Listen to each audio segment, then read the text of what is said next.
welcome back to Googie's Kitchen, and if you are new here then hello and welcome. My name's Alexis and today I want to show you how to make my delicious sticky toffee pudding. As I just mentioned, today I want to share with you how to make my delicious sticky toffee pudding. Now this recipe isn't a traditional sticky toffee pudding. I'm using a lot of different ingredients, so I've made it my own, but it is still yummy and we all love it in this house. It's my husband's birthday tomorrow, so I'm making this one as his birthday cake. He loves the sticky toffee pudding and he really likes mine. So I'm on to a winner with this one. And while I was making it, I thought I'd share the recipe with you. So here is how to make my delicious sticky toffee pudding. So the first thing I'm going to do is preheat the oven to 200 degrees. The next thing I've done is to remove the stones from about 200 grams worth of medjool dates, and I've just put them into a bowl, and now I'm going to pour hot water over them, and I'm going to leave these to soak for about 5 minutes now.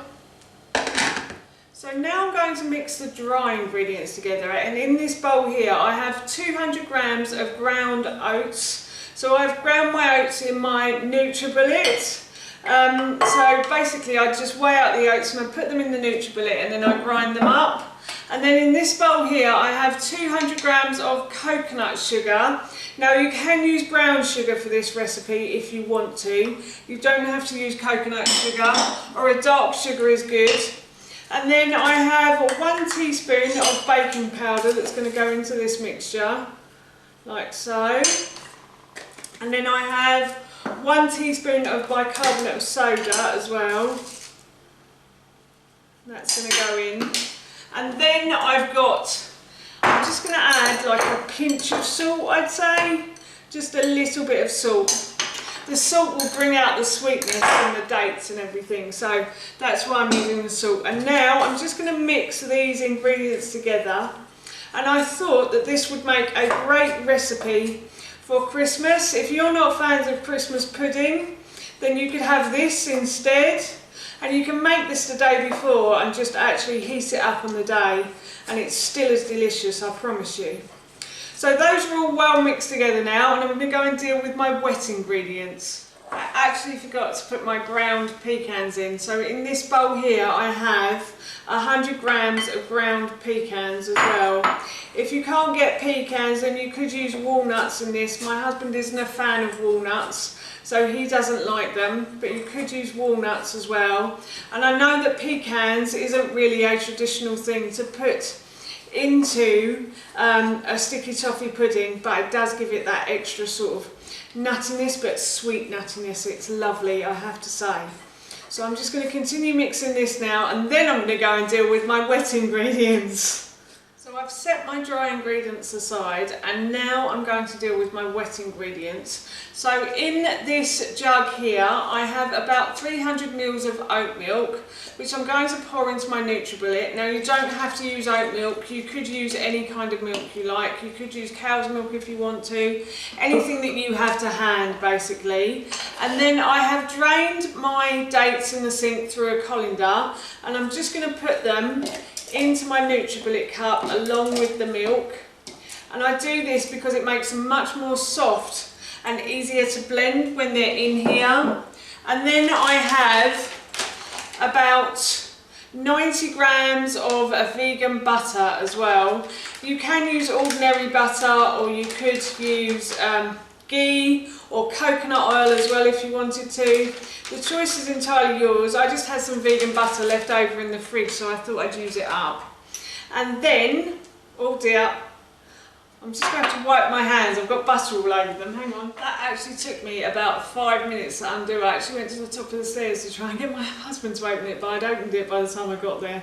So yes, anyway, I'm going to put in a teaspoon of vanilla extract as well. And now what I'm going to do is I'm going to put the lid on, and I'm going to blend all of these ingredients together until they're smooth like a smoothie. I finish mixing the dates and the milk and the butter together and the vanilla extract as well, and that's all in there now. It smells, oh, I've just got a bit on my face. It smells delicious, I have to say. I could actually drink that as a smoothie probably. Bit naughty, but anyway, yes, I'm going to set this aside now and then I'm going to deal with the cake next. Before I mix the wet and the dry ingredients together, I need to grease a baking tray or a baking tin. So I'm just going to oil the base of this square tin that I've got. This is a brilliant tin. I bought this from Pampered Chef many years ago. It's lasted such a long time, I have to say, and it cooks things perfectly as well. So I make flapjacks in this and all sorts of other stuff. So what I'm doing here is I'm just greasing the base, and then I'm greasing the paper as well that goes inside. So I've cut two pieces, one lengthways and one diagonal ways, so that when I put it out it makes it a bit easier, and you don't get those paper creases in it either in the cake. So yeah, I'm just going to grease the base of the paper as well, so that the cake just slides off nice and easily. And I'm just using some sunflower oil to do this. You can use any type of oil you like. You could use a bit of butter if you wanted to as well. And that is my tin ready for the cake. Got my cake tin ready, and now I'm going to add my wet ingredients to my dry ones. So I'm going to pour all of the mixture we have just blended onto the dry ingredients, and then I'm going to mix all of these ingredients together now until everything, all of the dry ingredients are covered in the wet ones, like so. Smells delicious. I love a sticky toffee pudding. I know this is going to go down a treat in my house as well. So yeah, I'm just going to mix those round. And then I have 2 eggs here. Now I like to use eggs, but if you wanted to make this a vegan dessert, you could use banana. And what I would suggest is that when you're using the NutriBullet with the dates in it, that you actually put the banana in as well, because that, I mean, you could mash it up if you wanted to, but you know, save your arms for something else at this time of year, like opening presents. Much better, I promise. Right, so I'm going to add 2 eggs to this. So it would be 2 large bananas or 2 eggs, and then I'm going to mix these around. I've got a bit of shell in that, I didn't mean to do that. So I'm going to mix these around until everything is well mixed together now. So everything is well mixed together, and now I'm going to pour my cake mix into my baking tin or baking tray until, like so. Oh, can't wait to lick this bowl when you're not looking. So yeah, I'm just pouring this in now.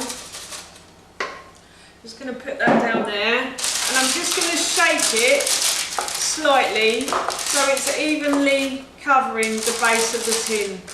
So now I'm going to put this into my oven for about 25 to 30 minutes, or until it goes a golden brown colour. So to make the sauce, what I've done is I've put a small pan onto a high heat, and I'm now going to add some butter to that pan, and I'm going to let that melt down now. I've put the wrong hob on. Silly mummy. So I'm going to put this on to a high heat, and as I said, I'm going to let this melt down now. So the butter and the sugar have melted together now, and now what I'm going to do is I'm going to add a couple of tablespoons of maple syrup. Now it should really be date syrup, but unfortunately I don't have any date syrup at the moment. I didn't realise until I started making this recipe that I have no date syrup in my cupboard. So I'm just going to use a couple of tablespoons of maple syrup, and I'm just going to add this, and then I'm going to remove this from the heat and wait for my cake to cook. So my sticky toffee pudding is done, and I've put a skewer in and it's coming out clean. The top is a lovely golden brown colour, so I'm going to turn the oven off, and I'm going to take this out and I'm going to leave it to cool now. So I I left my cake to cool on the cooling rack, so I've done with that now. It is nice and cool, so what I'm going to do is I'm going to pour the sticky toffee sauce all over the top of the cake. Oh, it looks delicious. I cannot wait to try some of this. So yes, my husband and I are going to have this as a little bit of a dessert. I was going to try and leave it till tomorrow, but he discovered that I was making it. He's actually upstairs at the moment. He's working from home due to the situation, COVID, and yeah, so I wasn't going to give it to him until tomorrow, but he discovered it. So I've got to go and serve him a small piece of this cake now. So I shall serve this up and show you what it looks like on the inside. So I'm going to serve my husband a slice of this cake now. So what I'm going to do is I'm just going to cut down the middle, and I'm going to cut this into 8. So this serves 4 to 8 people. So, and it will last a couple of days in the fridge as well, but probably only a couple of days it will last. So I'm just going to serve him up a piece. As you can see there, it's a lovely soft sponge on the inside as well. And I'm going to serve this with some coconut cream. You can serve it with custard, you can serve it with cream if you want to. I'm just using coconut cream because I actually prefer it, and so does my husband, to be honest. And that is my sticky toffee pudding done. That's how you make my delicious sticky toffee pudding, and that recipe I will link in the description box below for you. I'm off to give this to my husband now, and I'm sure he's going to enjoy it. So for now, that's it from me. Thank you so much for watching. Please feel free to give me a big thumbs up if you enjoyed this video, and please feel free to leave any comments below. And please don't forget to hit that subscribe button. See you all soon.